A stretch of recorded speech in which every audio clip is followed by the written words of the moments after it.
Good morning, everyone. So I am thrilled to introduce Lil Petrella. She has been employed with the Canadian Mental Health Association of the Brant Haldeman Norfolk branch as a mental health promotion team lead for the past 20 years. In her role, Lil presents on various mental health and workplace wellness topics within the Brant, Haldeman, and Norfolk communities. So Lil is a certified trainer on many topics related to mental health and workplace wellness, including Mental Health Works, an award-winning mental health in the workplace program, suicide prevention and intervention, and is also a certified psychological health and safety advisor. Lil has a Bachelor of Arts in Psychology and a diploma in social work. So please take it away, Lil. Okay. So I'm very happy to be here today to talk about a topic that is very relevant this time of year. And it's coping with the holidays. And the tagline is when the holidays aren't so merry, because there really aren't. It isn't merry for everyone, right? But we are bombarded and we think that we really need to embrace Christmas and the jovialness that comes along with this time of. But as I said, the holidays aren't so merry for a lot of people. Okay. So the most wonderful time of the year with a question mark? Not always. So around the holidays, what happens is many people find themselves feeling sad and even depressed, especially older adults, because they may be dealing with a myriad of things, such as the loss of their loved ones, their independence, or traditional celebrations that are just not happening anymore as they phase out over the years. And holidays can also trigger sadness and depression. And many people tend to feel the loss of friends and family a lot during the holidays. And this really increases their sense of loneliness. So the holiday season can also bring about feelings of grief, stress, anxiety, and other unpleasant emotions. Tis the season that all these feelings come to, really come to the forefront. Okay. And symptoms to watch for, you may be going through the motions and you may not be thinking that this is all impacting you, but your body tells you that it may be. So we look for things like you're feeling so down that you just can't shake it off. You're sleeping too little or too much, or you're having interruptions through the night. You're having changes in appetite, eating more or less than usual. Difficulty concentrating, lack of interest in the things that typically make you happy, irritability, and a lack of interest in socializing or engaging with others. Now, mind you, sometimes we just feel like this. It's part of aging, it's part of the winter, and these feelings can be somewhat normal in certain situations. But the key thing to look for is that they're prolonged, right? It's not getting better. You can't shake off what's happening to you. Okay. So fortunately, there's lots of things that we can do to get us out of this funk and, help us get through these merry holiday seasons when we're not feeling so merry. We can get strategies, and we're going to talk about them to improve our resiliency, lower our stress, and try to increase our feelings of happiness, right? Unfortunately, the holidays are, not the most wonderful time of the year, mostly for seniors, and it can be the worst. And we're going to be talking about how to beat the holiday blues, because you don't have to feel this way, and there's stuff that we can do. Okay. As we know, holidays are all about family and getting together with family, but sometimes that isn't always the case. Either your family is far away or you don't have family. So this really compounds the feelings of loneliness. Your feelings of loneliness can worsen. But to get over that and to really cope with that is enhance your social network like we're doing today, right? I think Dave said it's really nice to see everybody today and be with everybody today. And it really and loved ones and maintain those existing relationships. It's really important, when you feel like withdrawing and that's what you really only want to do, it's important to do the opposite. Reach out, enhance your social network, and maintain existing relationships. Volunteer in the community. I know you all do that. Staying engaged and involved prevents isolation and leads to feelings of loneliness, right? The more that you give into that loneliness and wanting to withdraw, the more you just get stuck in that, perpetual cycle. So it's really important to stay engaged, get involved, reduce that isolation and loneliness. Okay. So there's family related stressors. What do they say? You can choose your friends, but you can't choose your family. So on the other side of the coin, maybe you have too little family. We may be separated from family due to geographical distance, family conflict. We all know about that. Or we just have too little family, and then there's too much family. Right? When you get overloaded at the holidays, there's unrealistic expectations of family gatherings, unresolved family conflicts that you feel, yeah, I'm not talking to that person. They can't come to Christmas dinner. Every family has that issue to some extent. And anniversaries, right? If you have lost someone, like Christmas always can trigger those feelings of grief and remembering happier times when that person was in your life. Okay. So if you're hosting a big Christmas dinner or a holiday dinner, set those expectations. It's really important that we do that. So we avoid getting put on, right? Because we all know what it's like to, get a big Christmas dinner going or hosting or whatever. Holidays can be a lot of work. So speak up if you feel you're being put upon. If you are the grandparent and you've always had these big Christmas dinners at your home, it's really important to set those expectations because you may not be able to do all that anymore, both physically or financial nature, or you just don't want to anymore, and nothing's wrong with that. Set those boundaries, share the load, and delegate. And do you really need to be the perfect host or ensure that everything is perfect? My mother, she's gone now, but her name should be on this slide because she needed to host the holidays all the time. And it needed to be a huge family dinner.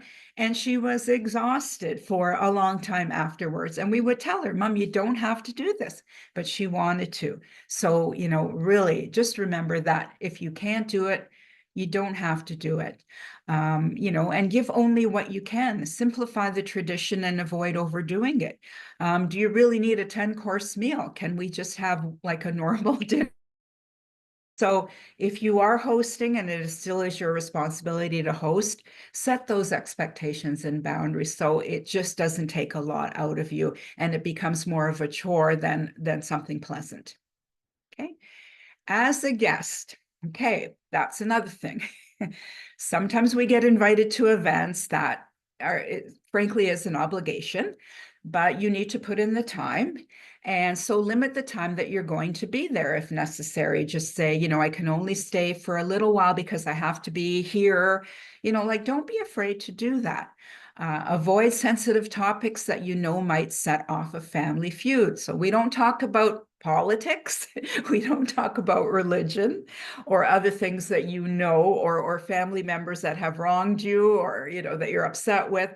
It's just really important to put all of that aside to avoid potential conflict at the dinner table and show appreciation. And I don't have manners, but no matter what the person is, what you're being served, whether you like the food or whatever, it's really important to say thank you very much. Okay. So coping with grief during the holidays, this is probably the biggest thing, right? It's probably the number one thing that people struggle with during the holidays. And because it's an especially difficult time for people who have experienced a loss. As the holidays approach, you may be experiencing sense of dread and wish that you just didn't have to deal with it all, right? That's really tough. Realize that this is normal and the holidays will not feel the same. They just don't because you are missing that integral person in your life.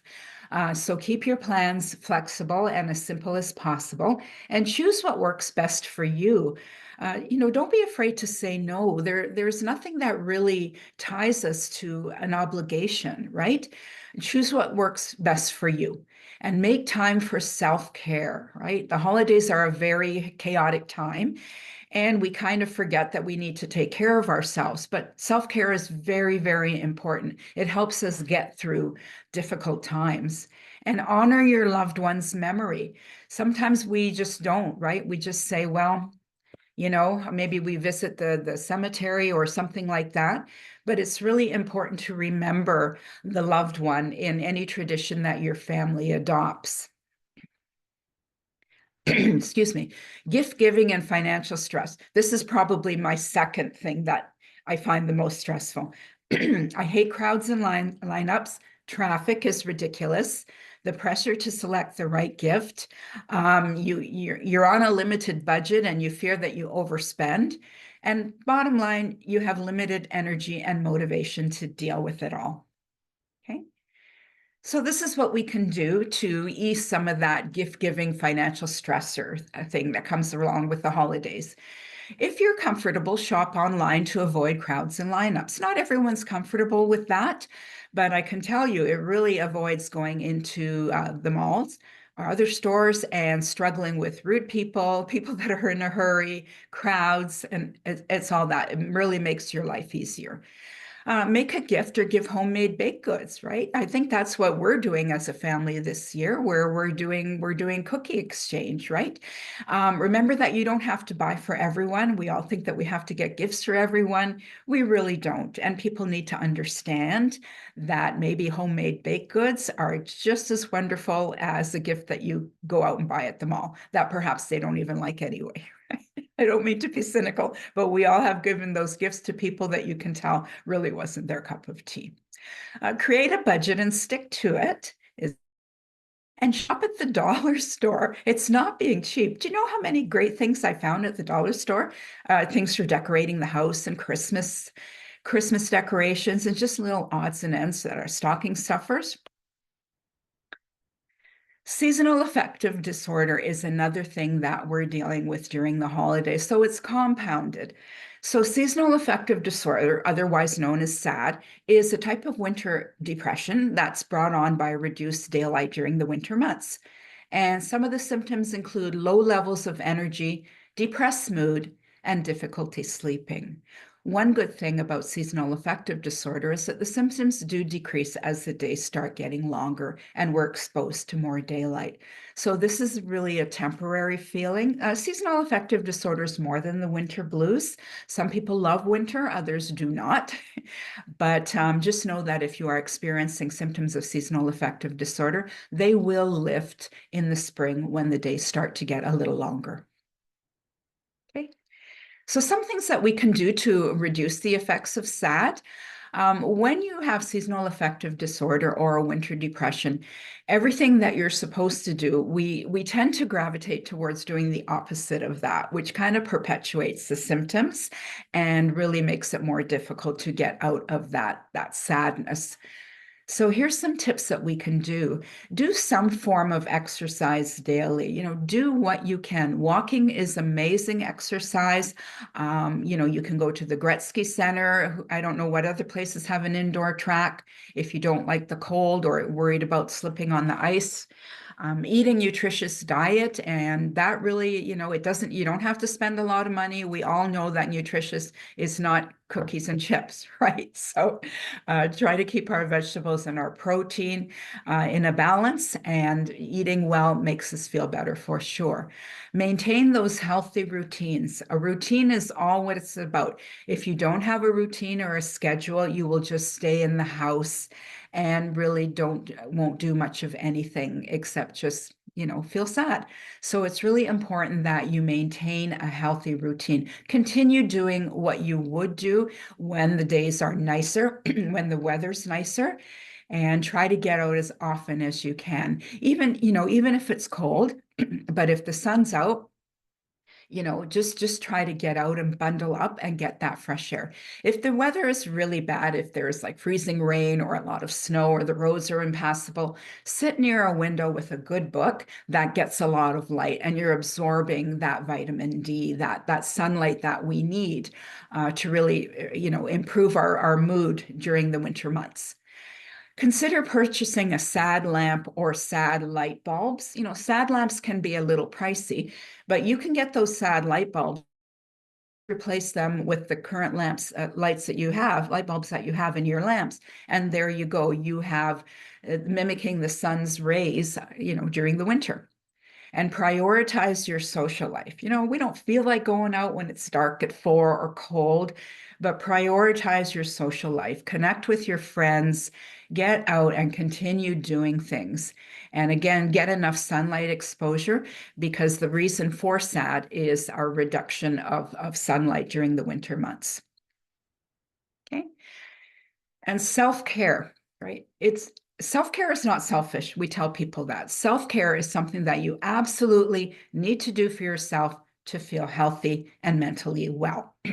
So I stole this slide from the health unit. They had it on their Facebook page, pardon me, and I really like it. It's practicing the 5 A's of coping this holiday season. So number 1, avoid commitments to situations or people who don't make you feel good. That's something that takes a little bit of practice to cut people out of our lives or reduce our interaction with them. But there's no reason why you need to commit to situations or people that doesn't make you feel good. You don't. Okay. Alter your expectations and approach to family dynamics. If you really want all your grandchildren to be around the holiday dinner table, but they just can't be because they're busy or they live out of town, out of province, we need to accept that and just alter your expectations. There's always Zoom or FaceTime. You can point them at the dinner table, see what you're missing. But there's always that type of having people come in virtually if they can't be at the dinner table.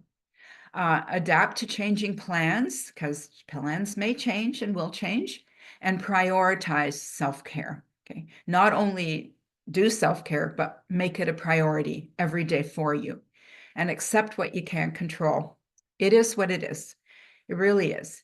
And adopt healthier habits. They're very good for your physical health and your mental health. Okay. And bottom line is we just really need to breathe. And I know that this is just off topic. I know that there was an update to Zoom, and I could not find the little check mark that says audio. So hopefully it's all integrated and we can hear the audio. If we can't, I will improvise. So, you've been told all your life, count to 10 when you're angry, or take deep breaths, right? Well, there's a reason for it. Taking those deep breaths and just kind of taking a step back, it increases oxygen. It improves your red blood cells. Breathing is not just something that you do because you were told it helps you calm down and it kind of distracts you. It brings oxygen into your lungs. It increases brain function. It improves your red blood cells. And all this really helps to make you feel a lot better. So I'm going to show you a breathing video. Hopefully we have audio on it. If not, I will improvise. So here it comes. I just want you to listen to the audio. And can someone just send me a chat if you can't hear it? So we'll figure it out. So often we're caught up in life's demands with no time to stop. But becoming more aware of your own thoughts and feelings and what's around you, and accepting the present moment, can help improve your mental health and well-being.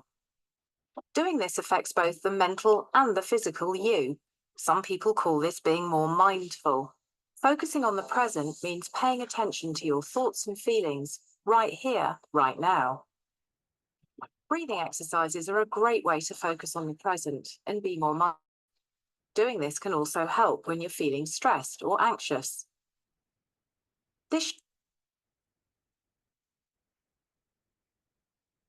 Oh, what happened here? Short video will take you through how to do a mindful breathing exercise.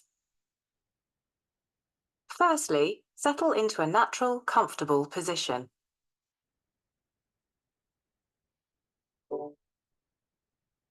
When you're ready, take a deep breath in and a deep breath out. Breathe naturally, noticing the sensations of the breath entering and leaving the body as best you can. Allow your shoulders and neck to relax, focusing on your breathing, just being aware of it.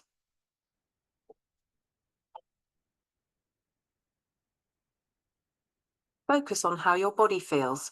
What sensations do you notice? Do you feel your feet on the floor or the feeling of your clothes on your skin?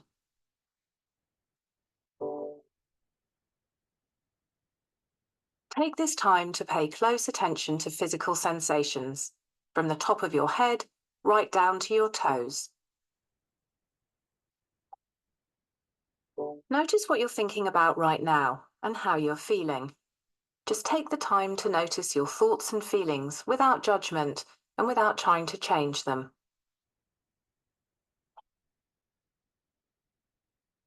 When you're ready, take one more breath and try to bring this awareness with you into the next moments of your day. Breathing techniques like this one can help to center you in the moment at any time and connect you with the present, which can help if you're feeling stressed or anxious.